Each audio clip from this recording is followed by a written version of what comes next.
Bismillahirrahmanirrahim. Assalamualaikum warahmatullahi wabarakatuh.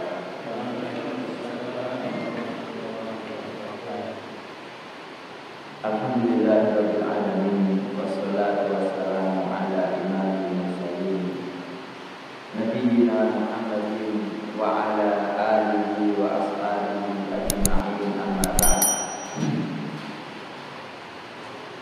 Subhanaka la ilma lana illa ma 'allamtana innaka antal alimul hakim. Allahumma anfa'na bima 'allamtana wa 'allimna ma yanfa'una warzuqna ilman yanfa'una. Allahumma la sahla illa ma ja'altahu sahla wa anta taj'alul hazna idza syi'ta sahla. Faj'al lana ya Rabbana kulla syai'in sahlan muyassara.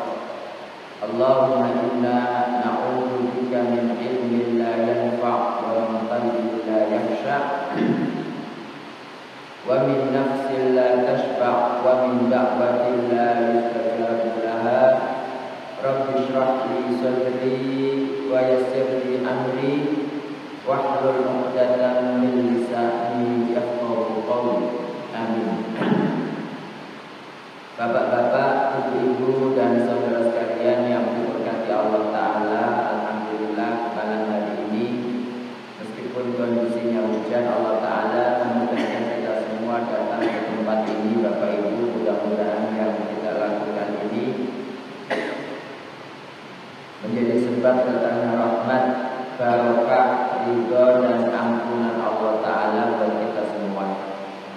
Di samping kita bertawasul kepada Allah Ta'ala, mudah-mudahan amal soleh yang kita lakukan malam hari ini kelak menjadi wasilah Allah Ta'ala mengumpulkan kita bersama-sama dalam surga Firdaus yang paling tinggi tanpa azab maupun hisab. Amin. Kita melanjutkan kitab Bulughul Maram, kitab salat, bab salat Jumat. Ibnu Hajar rahimahullah berkata, wa an ibni Umar radhiyallahu anhu qala, dari Ibnu Umar radhiyallahu anhu berkata, qala Rasulullah sallallahu alaihi wasallam, Rasulullah sallallahu alaihi wasallam bersabda, man adraka rak'atan min sholatil jumu'ati wa ghairiha. Barang siapa adraka, menangi, mengejar rak'atan, satu rakaat. Jadi rak'atan itu bisa diartikan satu rakaat, bisa diartikan rukuk. Ya, barang siapa yang mengejar satu rakaat atau rukuk dari sholat Jumat, juga sholat lainnya selain Jumat, falyudhif ilaiha ukhra, silakan menambahkan kepada satu rakaat itu rakaat yang lain. Wa qad tammat sholatuhu, dan sholatnya telah sempurna. Hadits riwayat Nasa'i, Ibnu Majah dan Ad-Darqutni. Ini lafadznya Ad-Darqutni dan sanadnya sahih, Bapak Ibu. Jadi saya ulangi lagi, Rasulullah sallallahu alaihi wasallam bersabda, man adraka rak'atan min sholatil jumu'ati wa ghairiha. Barang siapa mengejar, menangi satu rakaat atau rukuk min sholatil jumu'ah, dari sholat Jumat, wa ghairiha, juga selain Jumat. Berarti maksudnya kalau kita itu Bapak Ibu datang ke masjid bersama imam, dan kita itu menangi rukuk, itu berarti terhitung satu rakaat atau menun. Itu berarti terhitung satu rakaat. Karena ini satu rakaat dan itu adalah sholat Jumat, falyudhif ilaiha ukhra, silakan menambahkan kepadanya satu rakaat yang lain. Wa qad tammat sholatuhu, dan sholatnya telah sempurna. Maknanya kalau kita menangi imam setelah rukuk, berarti itu nggak terhitung satu rakaat. berarti nanti sholatnya kita lanjutkan menjadi zuhur 4 rakaat. Oke, jadi hadis ini menjelaskan ya, sangat jelas sekali bahwa siapapun yang mengejar 1 rakaat atau mengejar rukuk baik dari sholat Jumat ataupun sholat yang lain bersama imam, silahkan menambahkan 1 rakaat saja kalau sholat Jumat dan sholatnya telah sempurna.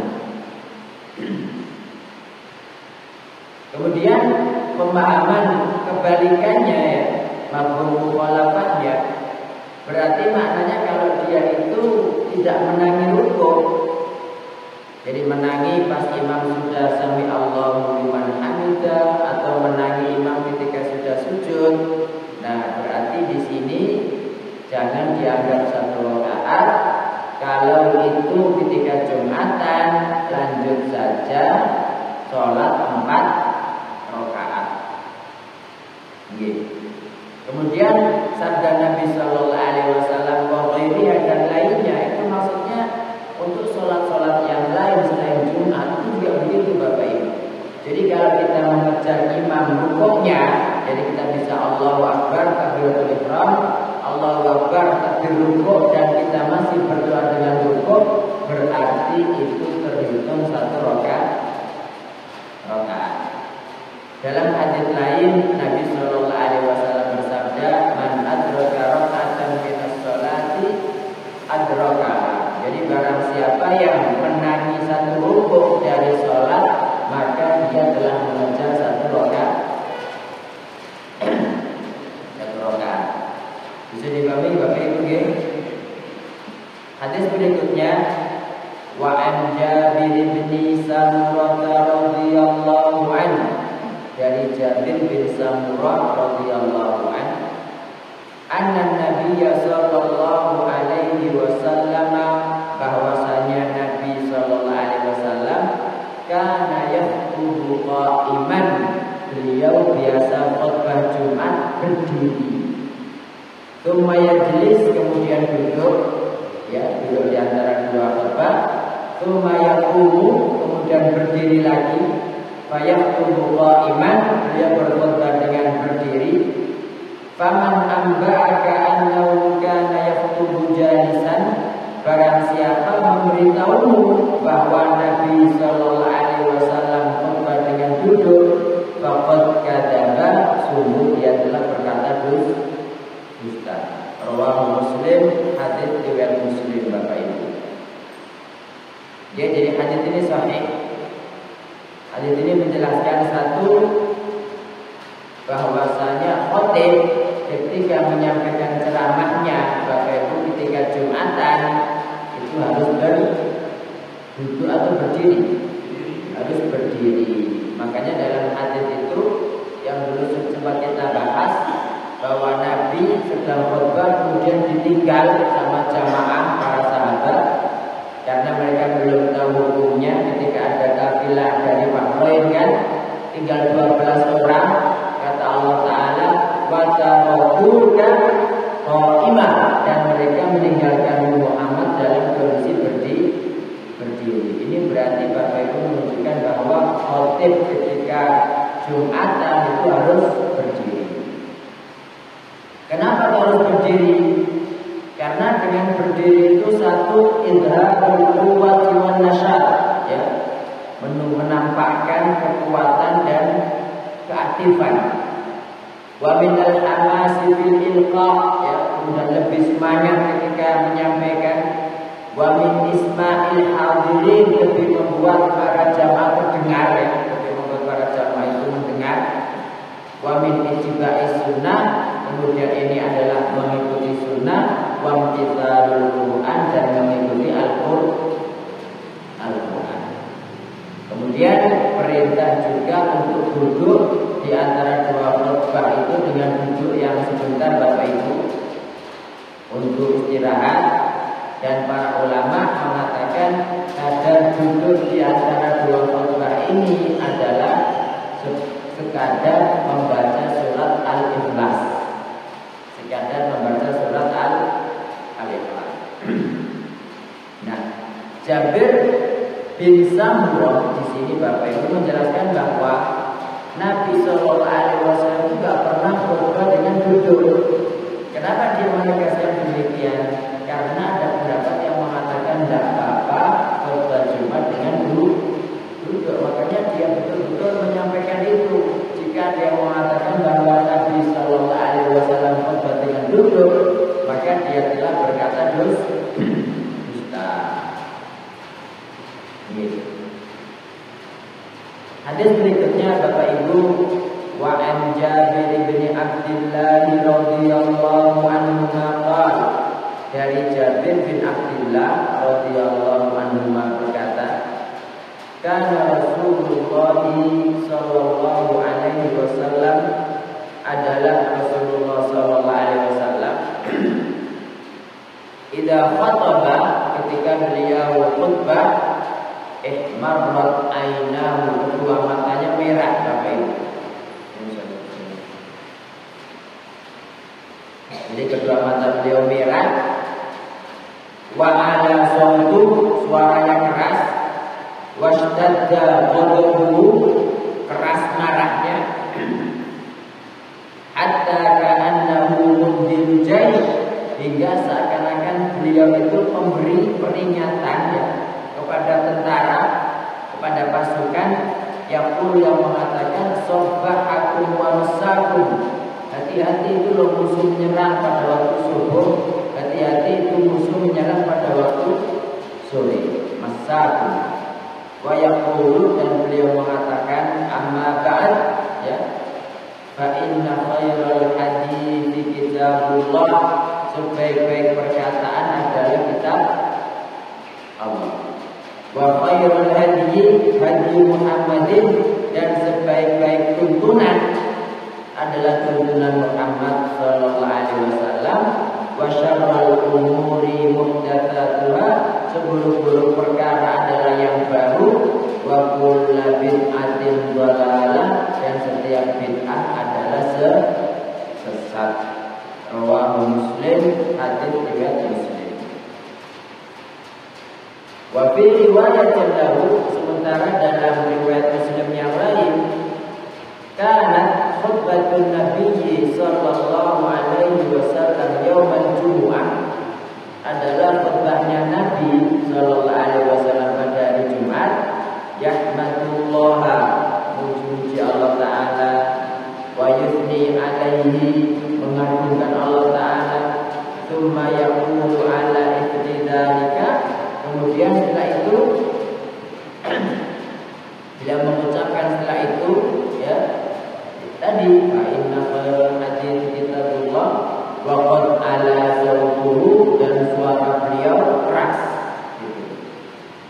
Wa fi riwayatin lahu, dalam riwayat yang lain, man yahdillahu fala mudhillalah, barang siapa yang diberi Allah hidayah, fala mudhillalah, maka tiada yang bisa menyesatkannya. Wa man yudlil, dan barang siapa disesatkan Allah taala, fala hadiyalahu, maka tiada yang memberikan petunjuk kepadanya. Walin Nasa'i, dalam riwayat Nasa'i, wa kullu dhalalatin finnar, dan setiap yang sesat itu berada dalam neraka. Ya, Bapak Ibu sekalian yang dirahmati Allah taala, hadis ini menjelaskan apa?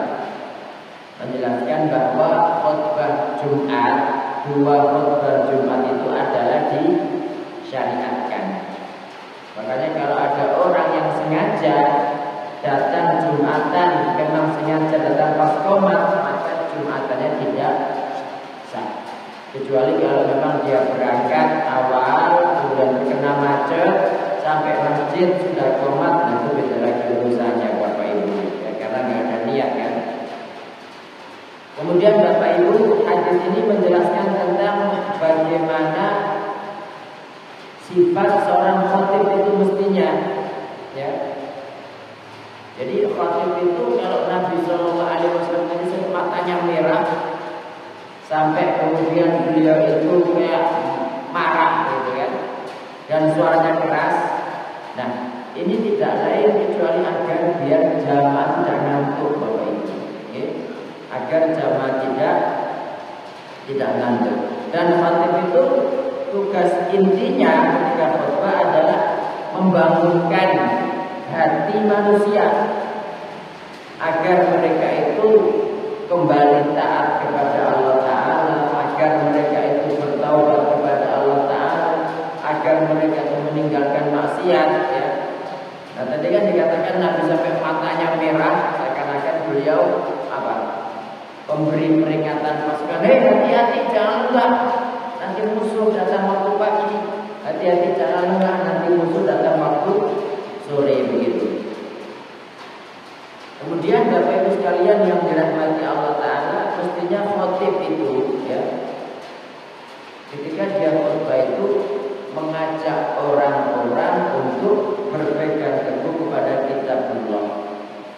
Makanya kan tadi Nabi mengatakan fa inna khairul hadithi kitabullah, sebaik-baik perkataan adalah kitab Allah, dan sebaik-baik hadiyu, ada yang baca huda, petunjuk atau tuntunan adalah tuntunan Nabi Muhammad sallallahu alaihi wasallam. Kemudian dari hadis ini juga Nabi sallallahu alaihi wasallam itu melarang kita berbuat bid'ah Bapak Ibu, ya. Karena agama sudah sempurna. Sudah sempurna, dan bid'ah yang dimaksudkan adalah setiap perkara baru yang dianggap sebagai agama tetapi tidak memiliki dasar. Gak ada dasar dari kitabullah, gak ada dasar dari hadis, ya. Kemudian dikatakan sebagai ibadah, dianggap sebagai bagian dari agama, maka itu bid'ah. Adapun perkara-perkara baru yang tidak masalah ibadah, tidak masalah agama, nggak menjadi masalah, kayak mikrofon, ya, kayak komputer, kayak HP. Nah. Kemudian hadis ini tadi Nabi mengatakan wa kullu bid'atin dhalalah, dan setiap bid'ah adalah sesat. Nah ini yang dijadikan pegangan orang-orang yang mengatakan bahwa bid'ah itu semuanya sesat. Gak ada bid'ah yang bagus itu tidak ada, karena Nabi mengatakan wa kullu bid'atin dhalalah, dan setiap bid'ah adalah sesat.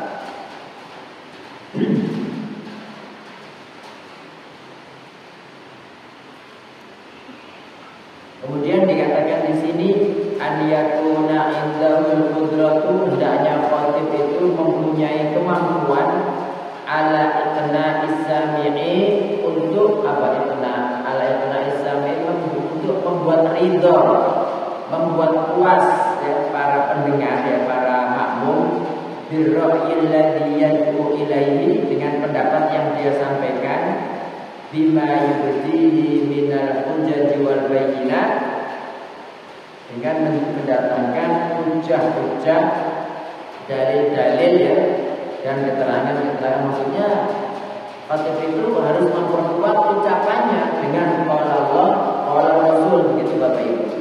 Ya.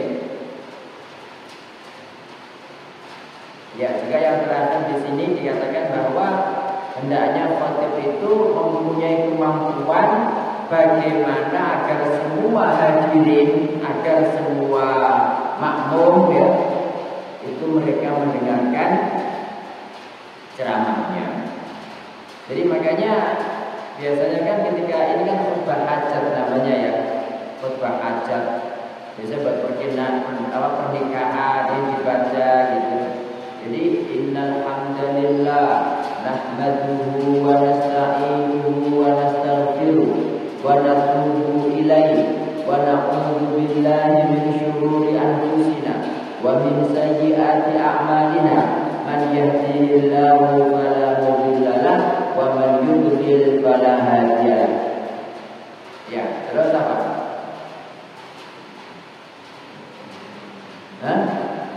Asyhadu an la ilaha illallah wahdahu la syarika lah wa asyhadu anna Muhammadan abduhu wa rasuluh. Terus baca 3 ayat.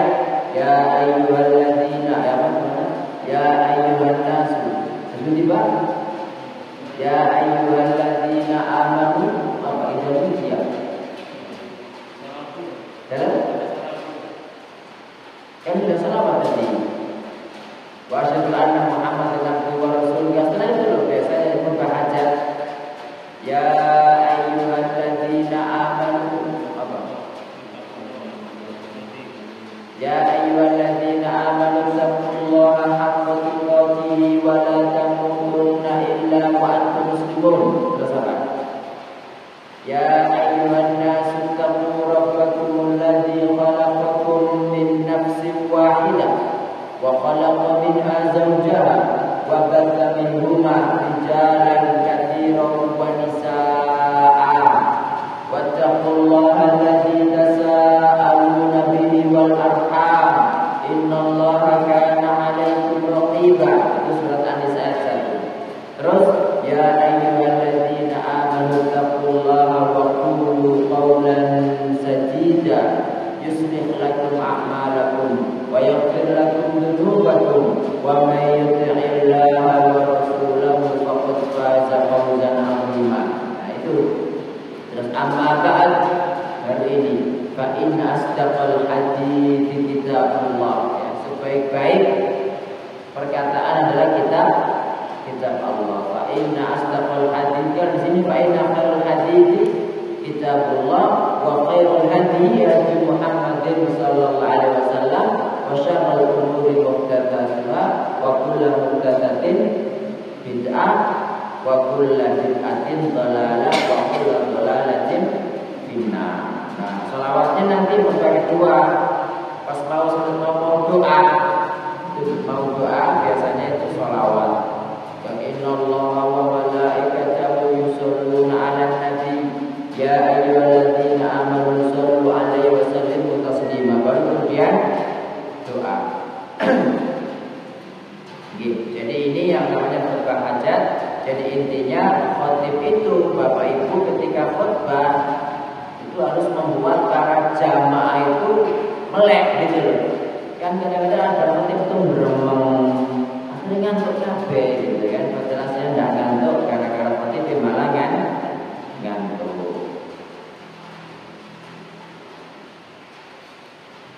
Monggo kalau ada pertanyaan Bapak Ibu silakan. Monggo Mbak.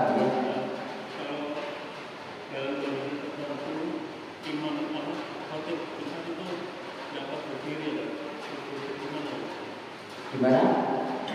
Dalam kondisi tertentu khotib itu duduk, tidak berdiri, sakit. Gak ada yang lain yang berarti gak ada.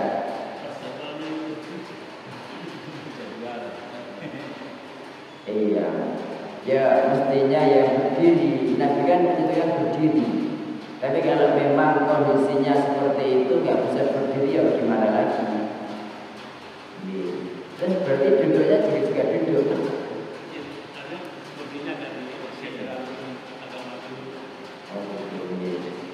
Ya kalau memang sudah terjadi dan memang kondisinya begitu ya tidak menjadi masalah. Tapi hukum asal khutbah itu dengan berdiri.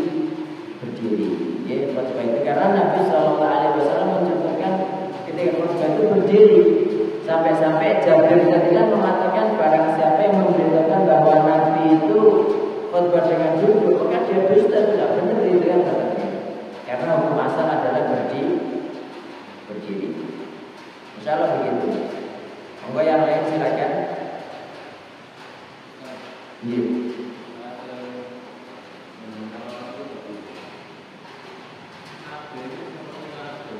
Apa? Kabeh sing ngatur.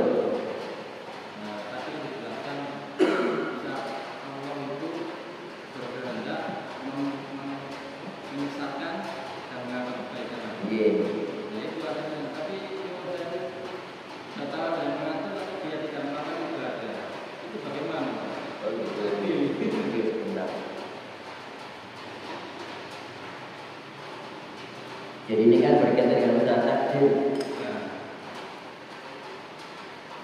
Ahlus Sunnah wal Jamaah itu mengatakan bahwa Allah itu menghendaki dan menciptakan kebaikan maupun keburukan.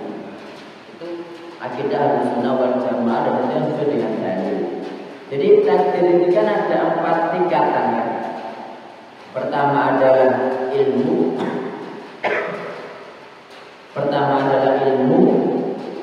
Kedua kehendak. Pertama adalah ilmu. Kedua adalah catatan menulis. Ketiga adalah berkehendak. Keempat adalah menciptakan. Maksudnya, apapun yang terjadi mulai zaman nol sampai kiamat itu terjadi berdasarkan ilmu Allah Ta'ala. Ya, nggak ada apapun yang terjadi itu tanpa ilmu Allah Ta'ala, kebaikan maupun keburukan. Yang kedua tadi apa? Dalam mencatat. Makanya kan yang pertama kali diciptakan Allah Ta'ala setelah menciptakan alam adalah apa? Pena. Ya Allah bersumpah dalam surat Al-Qalam, Nun wal qalami wa ma yasturun. Jadi apapun yang terjadi, kebaikan maupun keburukan mulai zaman nol sampai kiamat itu terjadi Bapak Ibu karena Allah mencatatnya. Gitu loh. Kalau tidak ada catatannya nggak akan terjadi. Sampai orang bunuh orang ada catatannya, orang berzina ada catatannya, orang sholat ada catatannya. Jadi kan hari ini datang ke sini ini ada catatannya Bapak Ibu. Ya. Yang ketiga, kehendak, masyiah. Jadi apapun yang terjadi mulai zaman nol sampai kiamat, kebaikan maupun keburukan itu terjadi karena Allah menghendaki. Kebaikan iya, keburukan iya juga. Kalau Allah nggak menghendaki nggak mungkin terjadi. Yang terakhir apa? Menciptakan. Jadi apapun yang terjadi mulai zaman nol sampai kiamat, kebaikan maupun keburukan itu semua terjadi karena Allah yang menciptakannya. Ya, karena Allah yang menciptakannya. Bahkan sampai perbuatan kita pun itu Allah yang menciptakan. Kan Allah berfirman, "Wallahu khalaqakum wa ma ta'malun." Allah yang menciptakan kalian dan apa yang kalian kerjakan. Jadi yang namanya kebaikan sama keburukan ini semuanya ya, itu ciptaan Allah Subhanahu wa ta'ala. Gitu. Jadi orang itu berbuat baik itu kehendak Allah Subhanahu wa ta'ala. Kembali kepada 4 tadi itu. Orang berbuat buruk juga sama, gitu loh. Nah, kadang-kadang orang itu begini, mohon maaf, kalau Qadariyah itu kan yang mengatakan nggak ada takdir, itu mereka mengatakan bahwa Allah itu menghendaki kebaikan, tapi tidak menghendaki keburukan. Nah, ini malah fatal. Pernah terjadi Bapak Ibu ada orang Qadariyah naik kapal bareng bersama orang Majusi. Atau orang Majusi, penyembah api. Orang Qadariyah bilang, masuk Islam lah. Orang Majusi bilang, tidak, aku nggak mau masuk Islam kecuali Allah berkehendak. Nah, orang Qadariyah bilang, Allah berkehendak, tapi setan yang berkehendak. Kata orang Majusi apa? Kalau begitu aku bersama yang paling kuat. Siapa yang paling kuat? Setan ya. Berarti dengan keyakinan bahwa Allah menghendaki kebaikan tidak keburukan, tapi keburukan tetap terjadi, berarti Allah kalah, setan ini menang. Kan begitu. Nah makanya Ahlussunnah wal Jamaah mengatakan bahwa kebaikan dan keburukan itu semua ciptaan Allah Subhanahu wa ta'ala. Ada sedikit bayangan? Atau masih bingung? Nah, makanya ada begini. Gimana? Kalau kita kan kenapa orang-orang yang disiksa Allah di neraka itu ada protes? Memang ada dulu yang disiksa. Kenapa? Karena di masalah neraka protes. Cuma itu kan tidak ada benar. Kok aku disiksa? Maksudnya, ya. Jadi gini, itu berarti pemikiran Qadariyah. Ya. Dalam masalah takdir Bapak Ibu itu ada 2 kelompok yang tersesat, ada Qadariyah, ada Jabariyah. Qadariyah itu mengatakan takdir tidak ada. Jadi Allah itu tidak berkehendak gitu loh. Kehendak itu semuanya murni kita. Itu orang Qadariyah. dan Allah itu baru tahu suatu kejadian setelah terjadinya. Sebaliknya orang Jabariyah itu mereka menetapkan takdir itu ada, tetapi semua kehendak dari Allah Ta'ala kita sebagai makhluk tidak punya kehendak. Paham ya? Jadi kalau orang Qadariyah itu seakan-akan dia sendiri Tuhannya, tapi kalau orang Jabariyah kita itu kayak kapas yang diterbangkan angin, gak punya usaha apapun, seperti tergantung pada angin. Itu orang Jabariyah.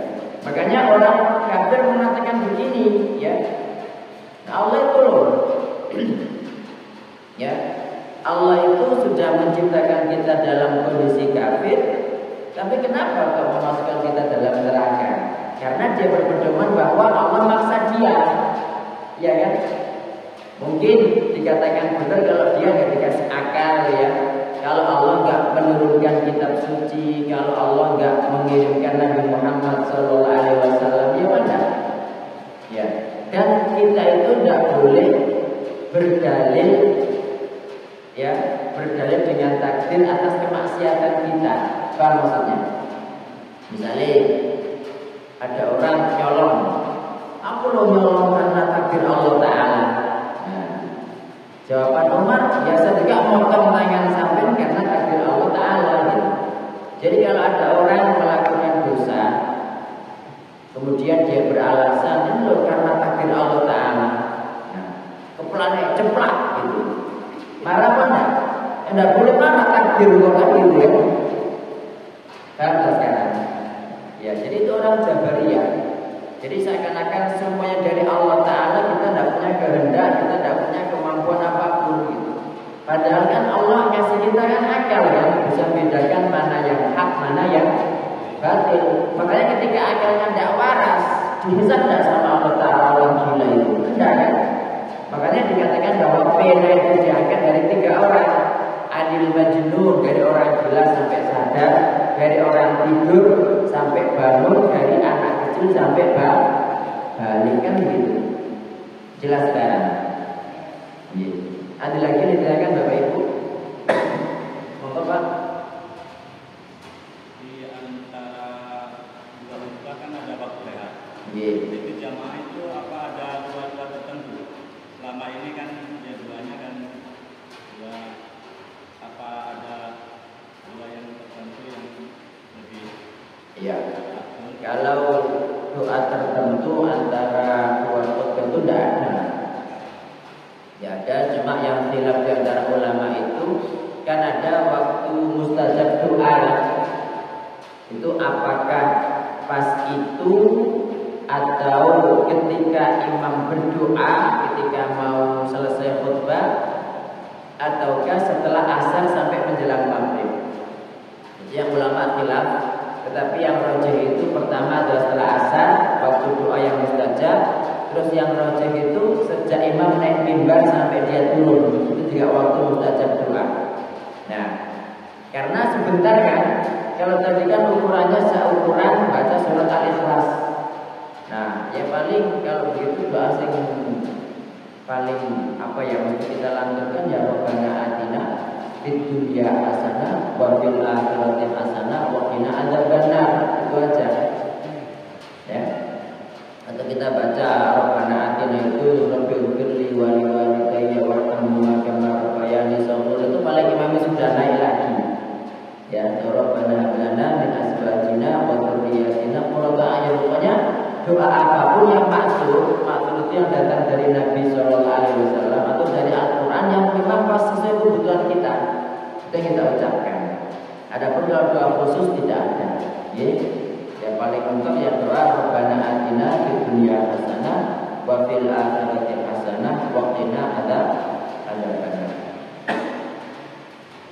Hadis berikutnya Bapak Ibu, wa an Ammar bin Yasir radhiyallahu anhu qala, dari Ammar bin Yasir radhiyallahu anhu berkata, sami'tu Rasulullah sallallahu alaihi wasallam yaqul, aku mendengar Rasulullah sallallahu alaihi wasallam bersabda, inna tula salatir rajul, sesungguhnya panjangnya sholat seseorang, wa qisara khutbatihi dan pendeknya khutbah dia, ma'innatun min fiqhihi adalah pertanda bahwa dia itu faqih atau paham masalah agama.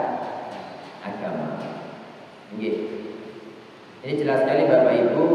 Jadi hadis ini menganjurkan kita kalau sebagai khotib itu ini khutbah jangan panjang-panjang gitu.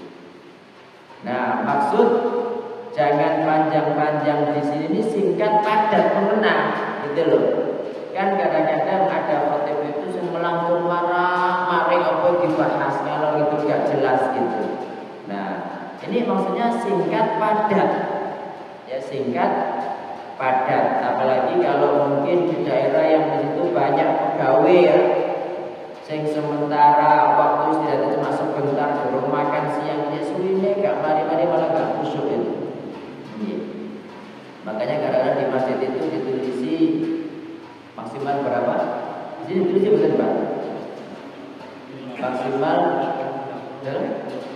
20 menit khutbah tok ya, 30 menit ada 15 menit.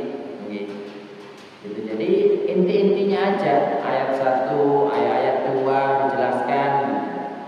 Nah, kemudian dianjurkan memperpanjang sholat Jumat. Ya cuma yang nggak panjang-panjang ya. Kan nanti kan ada disebutkan bahwa Nabi itu setelah Fatihah baca Al-A'la, yang kedua baca Al-Ghasyiyah. Jadi ya itu maksudnya panjang itu segitu gitu loh. Bukan kemudian Al-Kahfi sampai mari wah itu.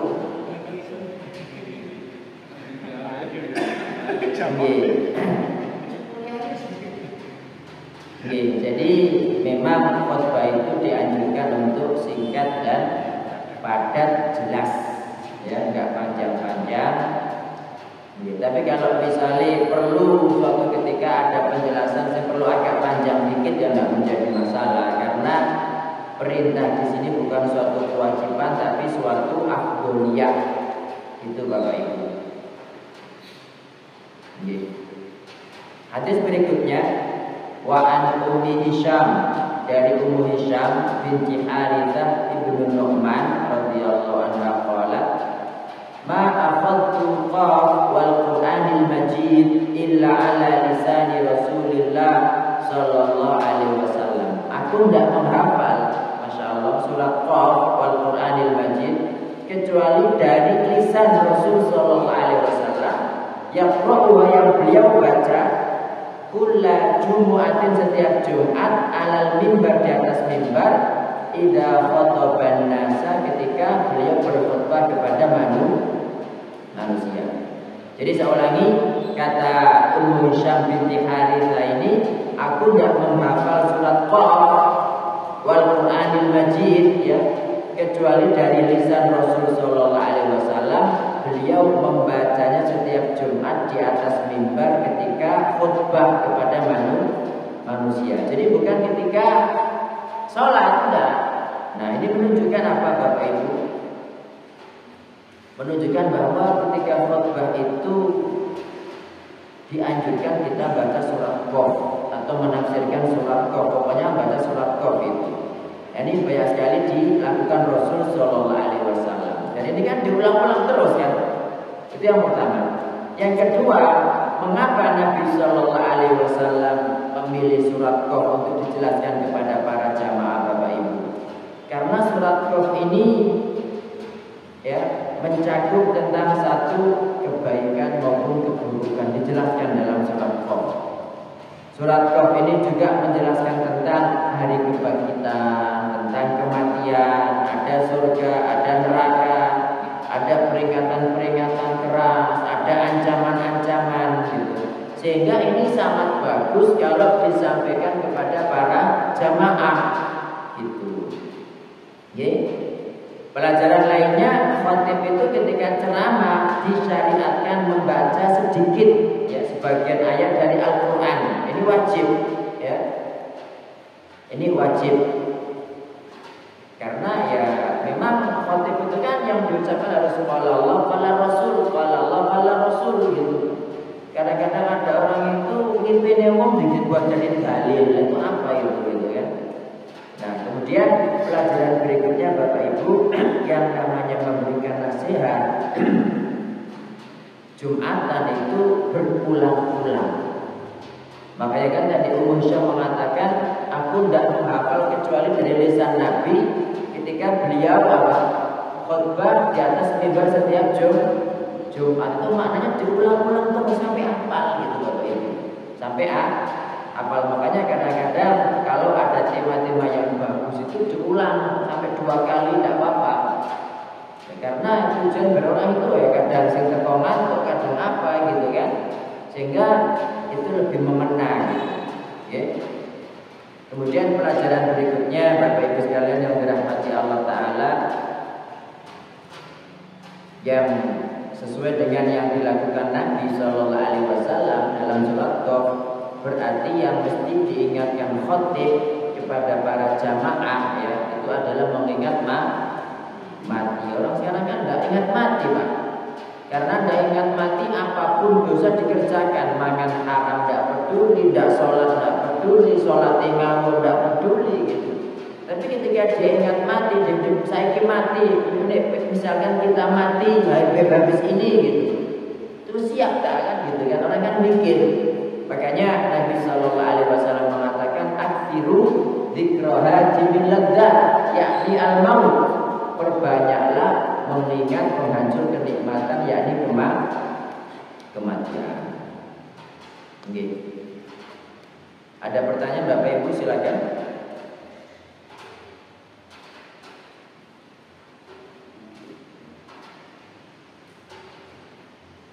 Wonten Mbak? Ya, kita lanjutkan kalau begitu.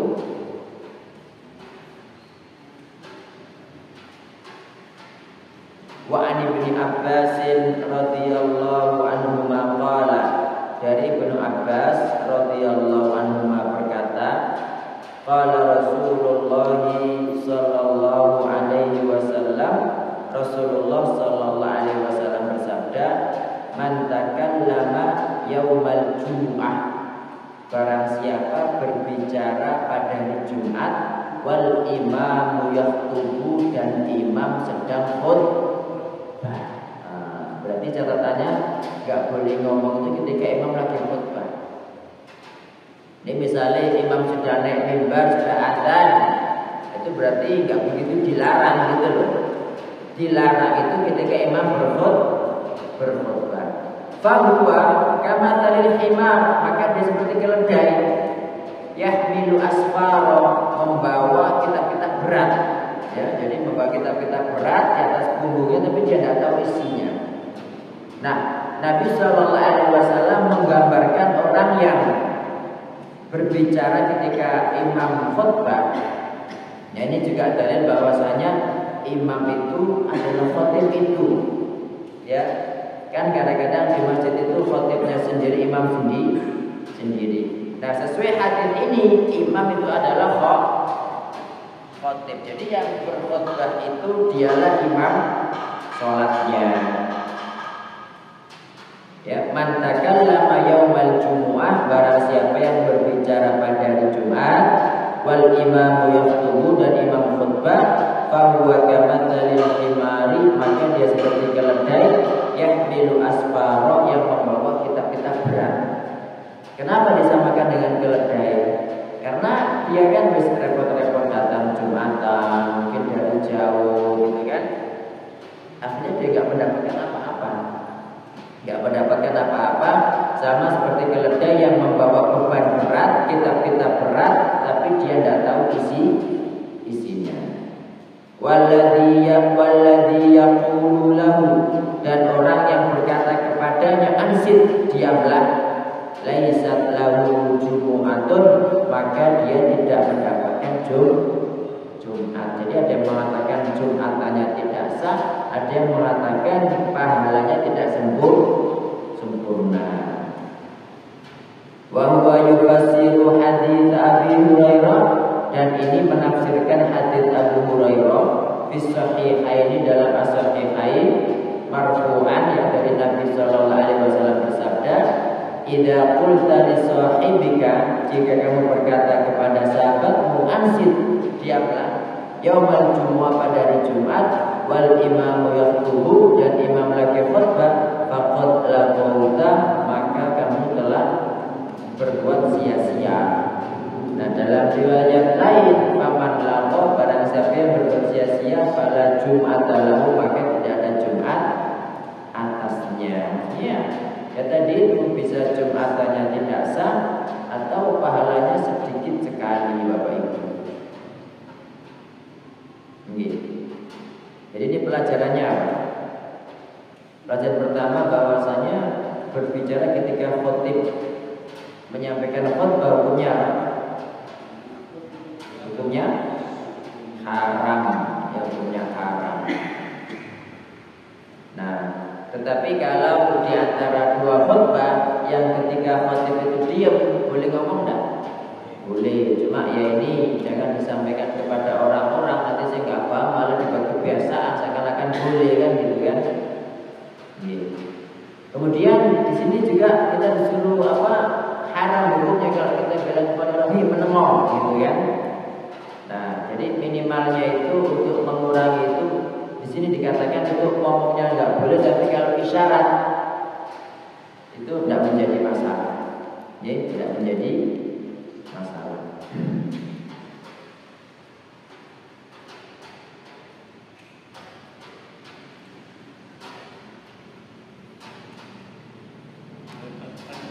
Monggo silakan, Pak.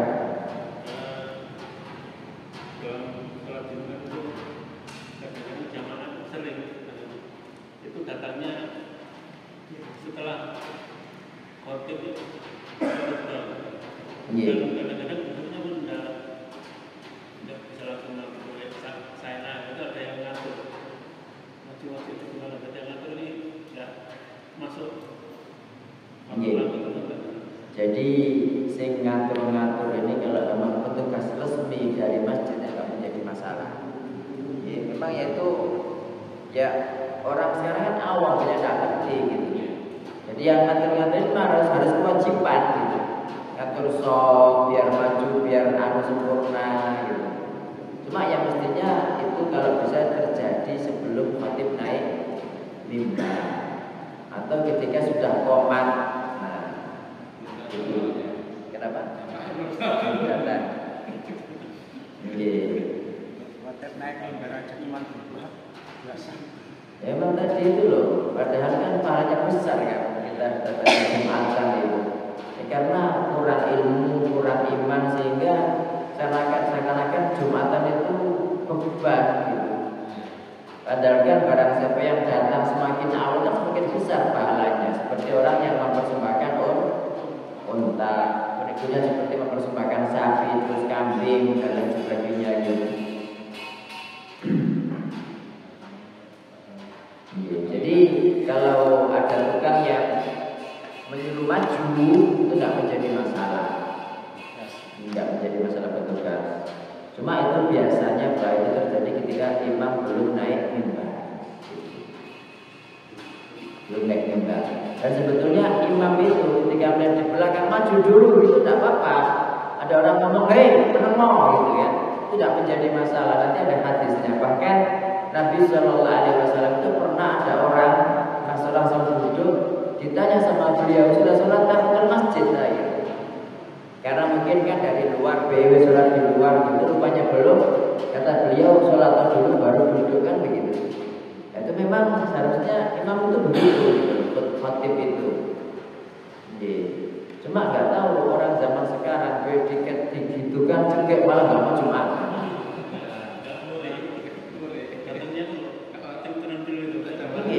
Dan memang sengaja, andai kan datang awal langsung di belakang duduknya. Ya memang orang tidak ngerti, ya memang tidak ngerti.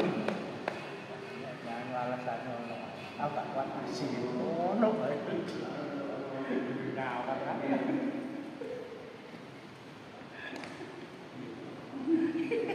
Karena mungkin dari kelompok itu. Mungkin nggak ada, mungkin jelaskan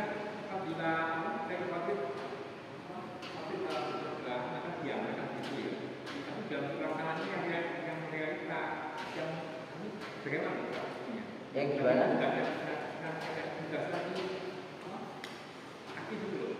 Nyuruh maju tadi mungkin. Insya Allah kalau memang diperlukan seperti itu ya insya Allah tidak menjadi masalah. Karena dia memang petugas pengatur soft memang gitu. Memang petugas pengatur soft. Yang tidak boleh itu kalau bukan siapa-siapa tapi ngatur-ngatur.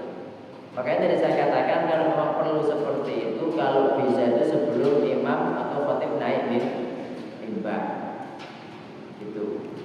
Nah, jadi ngaturnya itu begitu maju ke depan atau ketika sudah qomat itu tidak menjadi masalah. Okay. Karena sebetulnya untuk masalah maju ketika khatib sudah naik mimbar, ada orang yang berbicara itu khatib yang mulai. Cuma kan jarang, nggak semua khatib seperti itu.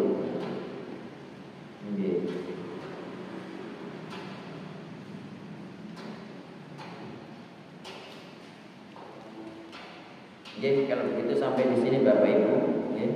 Jika ada yang benar itu semata-mata dari Allah Taala. Jika ada yang salah dari saya sendiri. Saya beristighfar kepada Allah Taala dan mohon maaf. Barakallahu fiikum. Subhanakallahumma wa bihamdika asyhadu an la ilaha illa anta astaghfiruka wa atubu ilaik. Wassalamualaikum warahmatullahi wabarakatuh. Waalaikumsalam.